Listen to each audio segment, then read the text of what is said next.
Mummy, आज आपकी बहुत याद आ रही है मुझे। आप सही कहती थी, ससुराल में कोई अपना नहीं होता है, कोई तुम्हारा ध्यान रखने वाला नहीं है। यहाँ पे अपना ध्यान खुद ही रखना पड़ता है। पायल, तुम यहाँ पे हो? अरे आप आज इतनी जल्दी कैसे आ गए?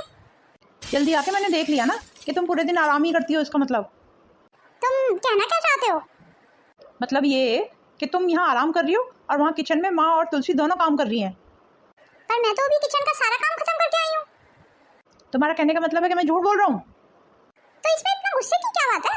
तुम मुझको इतना गुस्सा क्यों दिखा रहे हो? किचन पे कोई मेरा नाम थोड़ी लिखा हुआ है कि किचन में मैं ही जा सकती हूँ। किचन में तो कोई भी जा सकता है, जिसका जो मन करे वो खा सकता है बना के। आजकल तुम बहुत बहस करने लगी हो। वैसे भी घर में कौन सा इतना काम होता है, पूरे दिन खाली तो बैठना होता है। हाँ, सही कहा तुमने।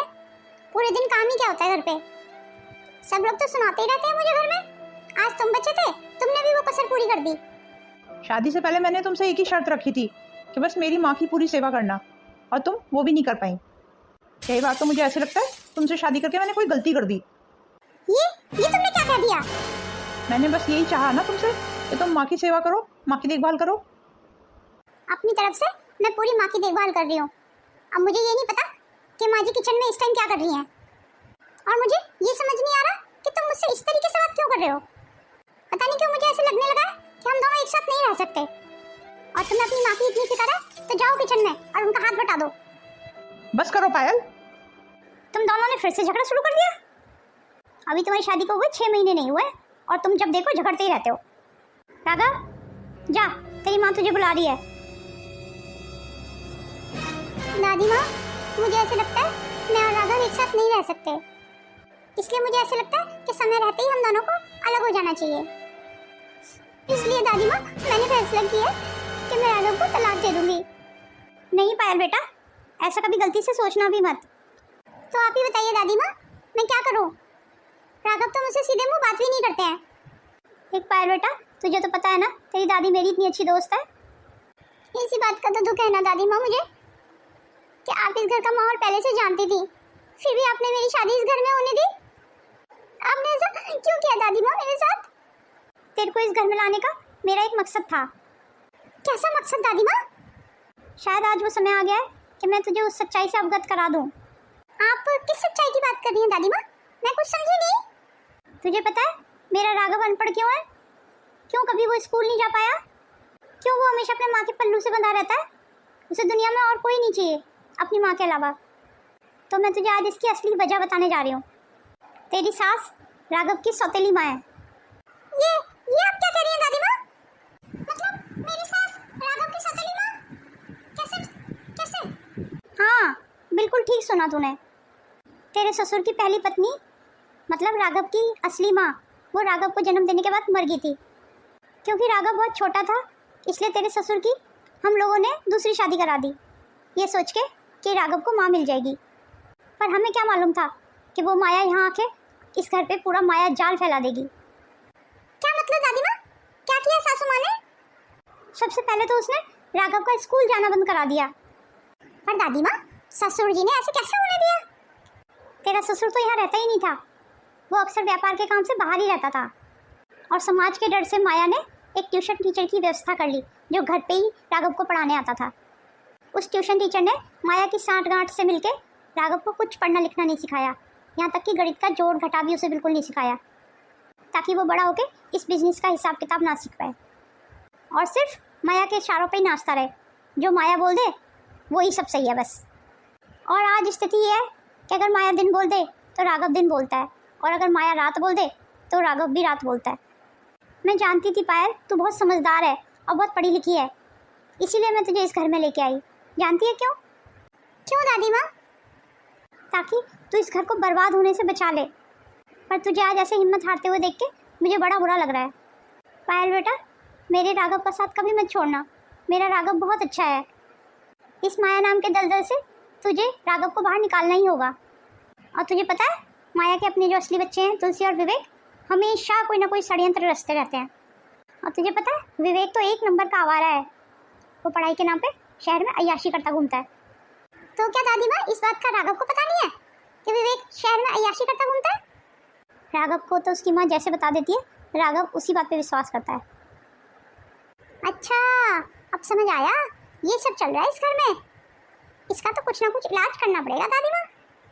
और माया ये भी जानती है कि तुम पढ़ी लिखी हो और तुम आगे चल के सारा हिसाब किताब कहीं राघव को बताना दो, इसलिए वो जानबूझ के तुम दोनों के बीच लड़ाई कराने की कोशिश करती रहती है।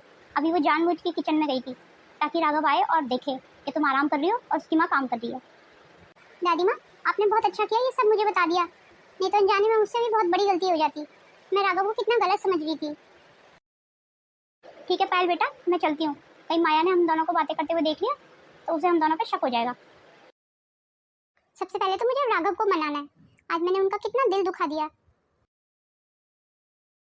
इससे पहले कि ये पायल इस घर में अपने पैर जमा पाए, इसके पैरों को उखाड़ के फेंक देना होगा मैं। पर माँ, ये इतना आसान भी नहीं होगा जितना आप समझ रही हो। मैं जानती हूँ कि ये इतना आसान नहीं होगा, पर मैं खुद ऐसे हालात पैदा कर दूंगी कि राघव खुद ब खुद इस पायल नाम की बला को इस घर से उठा के बाहर फेंक देगा। जैसे आपके पिछले सारे प्लान सफल हुए हैं ना माँ, आपका ये प्लान भी सफल होगा। सबसे पहले हमें 100 एकड़ वाली ज़मीन विवेक के नाम करानी है। राघव के नाम पे जितनी भी ज़मीन और जायदाद है वो मैं चाहती हूँ तेरे और विवेक के नाम पे हो जाए, और फिर इस राघव को पाई पाई के लिए मोहताज होते हुए देखना चाहती हूँ। इतना बड़ा षड्यंत्र राघव के खिलाफ? ऐसा करती हूँ, जल्दी से राघव को बता देती हूँ सारी बातें। नहीं पायल, अभी नहीं। राघव तेरी बात पे क्यों विश्वास करेंगे? राघव अपनी माँ को जान से ज़्यादा प्यार करते हैं। मुझे जो भी कुछ करना होगा बहुत प्लानिंग से करना होगा। पर माँ, आपको क्या लगता है राघव भैया इतनी आसानी से कागजों पे अंगूठा लगा देंगे? राघव पे तो मुझे पूरा विश्वास है, वो कोई अड़चन पैदा नहीं करेगा। अगर कोई अड़चन डाल सकता है तो वो पायल है। तो फिर माँ, अब आगे क्या सोचा है आपने? अब क्या करने वाली हैं आप? बस तुलसी, तू देखती जा। राघव बेटा, इन कागजों पे अपने अंगूठे का निशान लगा दे। दीजिए माँ, अभी लगा देता हूँ। ये कैसे कागजात हैं माँ जी? राघव बेटा, जा ये वाले पेपर एक बार पायल को पढ़ा दे, उसे भी तसल्ली हो जाएगी। ये कैसी बातें कर रही हैं माँ आप? इतना तो मैं अपने आप पे विश्वास नहीं करता जितना मैं आप पे करता हूँ। आप तो मेरी भगवान है माँ, भला आप मेरे बारे में कुछ गलत सोच सकती हैं? पर एक बार कागजों की तरफ देख तो लेते राघव। अगर माँ ने मुझे वो कागज दिए हैं अंगूठा लगाने के लिए तो उसमें जरूर मेरा ही कुछ भला होगा ना। पर जहाँ तक मुझे समझ आ रहा है ये कागज तो 100 एकड़ वाली जमीन के हैं जो तुम्हारे नाम पे है, पर माँ इसे विवेक के नाम पे ट्रांसफर करा रही है। तो क्या हो गया पायल, विवेक भी तो मेरा ही भाई है ना। जमीन मेरे नाम पे हो या विवेक के नाम पे, उससे क्या फर्क पड़ता है? और हाँ पायल, तुम्हें इन सब मामलों में पढ़ने की कोई जरूरत नहीं है।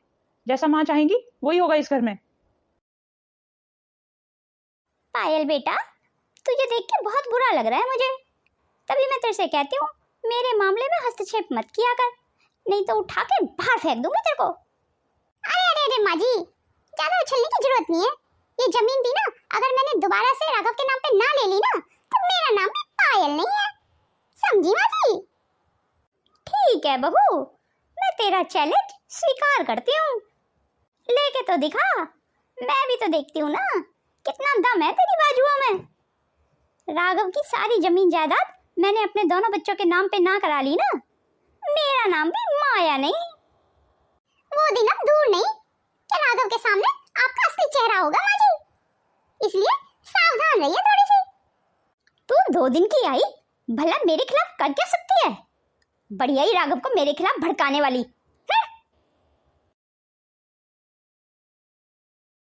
राघव को तो मैं तुम्हारी असली सच्चाई बता के रहूंगी, मैंने भी कोई कच्ची गोलियां नहीं खेली है। बढ़िया ही मुझे चैलेंज करने वाली।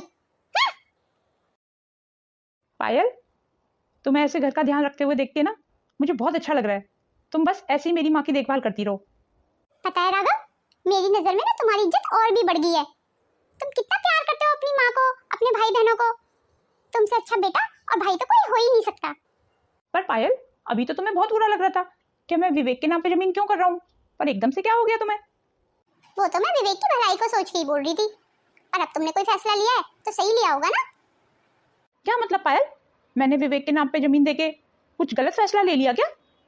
तुम तो जानते हो राघव, जमीन जायदाद के नाम से 100 दुश्मन पैदा हो जाते हैं, और हमारा विवेक तो अभी बच्चा है, वो कैसे इतनी दुश्मनी झेलेगा?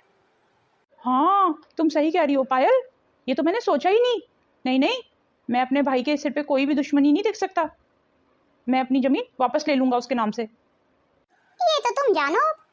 और हाँ, मैं ये कह रही थी, क्यों ना एक बार विवेक से मिल के आओ शहर जाके। देखो तो सही, उसे किसी बात की परेशानी तो नहीं है। और हाँ, माँ जी को मत बताना इस बारे में, नहीं तो माँ जी उसे पहले ही बता देंगी और तुम्हारा सारा सरप्राइज खत्म हो जाएगा फिर। अरे हाँ, ये तो तुमने बहुत अच्छा सुझाव दिया मुझे। तो ठीक है, मैं कल ही जाता हूँ। और एक बड़े भाई होने के नाते तुम्हारा ये फर्ज भी बनता है कि तुम वहाँ पे विवेक को देख के आओ कि उसे कोई परेशानी तो नहीं है। हाँ हाँ, तुम बिल्कुल सही कह रही हो। तो मैं कल चला जाऊंगा। माँ, माँ, ये देखो अपने लाडले की करतूत। अरे अरे राघव, विवेक, देख लो माँ अपने लाडले बेटे को। ये कोई पढ़ाई फढ़ाई नहीं कर रहा है शहर में, ये अय्याशी करता फिर रहा है। माँ, राघव भैया से मुझे बचा लो, ये मुझे आज छोड़ेंगे नहीं। माँ, आज मैं इसे छोड़ूंगा नहीं, इसने आपका विश्वास तोड़ा है। पर राघव, तू ऐसे अचानक शहर कैसे पहुंच गया, वो भी बिना मुझे बताए? इस बात के लिए पायल का धन्यवाद कीजिए माँ। उसी ने मुझे ये सुझाव दिया था कि मैं जाऊं और शहर में विवेक को देख के आऊं कि उसे कोई परेशानी तो नहीं है वहां पे। माँ, आपका कितना विश्वास था विवेक पे कि शहर में ये पढ़ लिख रहा होगा, पर माँ ये तो आपको धोखा दे रहा है। और माँ, आप ये बात अच्छे तरीके से जानती हैं कि मैं सब कुछ बर्दाश्त कर सकता हूँ, पर यह बर्दाश्त नहीं कर सकता कि कोई आपको धोखा दे। विवेक, इतना बड़ा धोखा? नालायक, आप दूर हो जा मेरी नजरों के सामने से। तेरे जैसे बेटे होने से अच्छा था कि मैं बांझी रहती। माँ, आपने मुझे मारा? आज विवेक ने हम सबका विश्वास तोड़ दिया। मुझे विवेक से ये उम्मीद बिल्कुल नहीं थी। माँ, अब आप ऐसे दुखी मत होइए। और ये तो अच्छा हुआ ना, समय रहते हुए हमें सब पता चल गया, नहीं तो विवेक और बिगड़ जाता। आप थोड़ा सब्र कीजिए माँ, सब ठीक हो जाएगा। कहिए सासू माँ, ये कैसी रही? विवेक का तो भंडा फोड़ कर दिया मैंने, अब बस आप बची हैं। तुझे तो मैं अच्छे से देख लूंगी। हंस ले अभी तो, कोई बात नहीं है, इस बार बाजी तूने जीती। सासू माँ, सच्चाई कभी छुपती नहीं है, एक ना एक दिन सामने आ ही जाती है। आज तो तूने कमाल कर दिया, माया को चारों खाने चित देखा आज मैंने। अभी तो राघव के सामने माँ जी का असली चेहरा सामने लाना बाकी है दादी माँ। मुझे तुझ पे पूरा विश्वास है, तू जो भी करेगी सही करेगी। और अब ये माँ जी चुप तो नहीं बैठेंगी, अब ये कोई ना कोई गलती करेंगी और मुझे उसी गलती का फायदा उठाना है और राघव को इनकी असली सच्चाई दिखानी है। राघव भैया ने विवेक को कितनी बुरी तरह से मारा है, आखिर है तो वो सौतेले भाई ना। माँ, आपने भी कोई कम तेज नहीं मारा मुझे। जल्दी से राघव को बुला लाती हूँ, यहाँ पे ये लोग कोई ना कोई तो ऐसी बात करेंगे जो राघव को इनकी सच्चाई के बारे में बताएगी। इस राघव का तो जल्दी से जल्दी कुछ ना कुछ करना ही पड़ेगा। जब से राघव की जिंदगी में ये पायल आई है, तब से हमारी सारी प्लानिंग चौपट हो रही है। बस अब जितनी जल्दी हो सके उतनी जल्दी सारी प्रॉपर्टी, सारी जमीन जायदाद तुम दोनों के नाम करानी है। इस राघव को दर दर का भिखारी ना बना दिया ना, तो मेरा नाम भी माया नहीं। मैंने इसे अनपढ़ इसीलिए रखा कि पिता की गद्दी को राघव नहीं, मेरा बेटा संभाले, विवेक संभाले। पर इस पायल ने आके मेरा सारा बना बनाया काम बिगाड़ दिया। धीरे धीरे मैं अपना सारा विश्वास राघव से खोती जा रही हूँ इस पायल की वजह से। विवेक, अब तुझे एक काम करना है, अब तू जा और राघव के पैरों में गिर जा, उससे माफी मांगनी है। उसका विश्वास अभी हमारे ऊपर बना होना बहुत जरूरी है, जब तक ये प्रॉपर्टी हम तुम दोनों के नाम ना हो जाए। एक बार ये सारी प्रॉपर्टी और जमीन जायदाद तुम्हारे नाम हो जाए तो मैं राघव को दूध में से मक्खी की तरह निकाल के फेंक दूंगी, क्योंकि मैं राघव से बहुत ज्यादा नफरत करती हूँ। ठीक है माँ, मैं अभी जाकर राघव भैया से माफी मांग लूंगा। राघव, ये तो सामान लेके कहाँ चल दिया? माँ, मैं और पायल ये घर छोड़ के जा रहे हैं। माँ, मैंने अपनी सारी प्रॉपर्टी, जमीन जायदाद तुलसी और विवेक के नाम पे कर दी है। मेरे पास अब कुछ नहीं है, सिर्फ इन कपड़ों के अलावा। और माँ, दुनिया चाहे कुछ भी कहे, आप ही मेरी माँ थी, आप ही हो और आप ही रहोगी हमेशा। मैंने हमेशा आपकी पूजा की है माँ। और अब अपने राघव को विदा दीजिए माँ। मुझसे कोई भी गलती हुई हो अनजाने में, उसके लिए मुझे माफ कर दीजिए।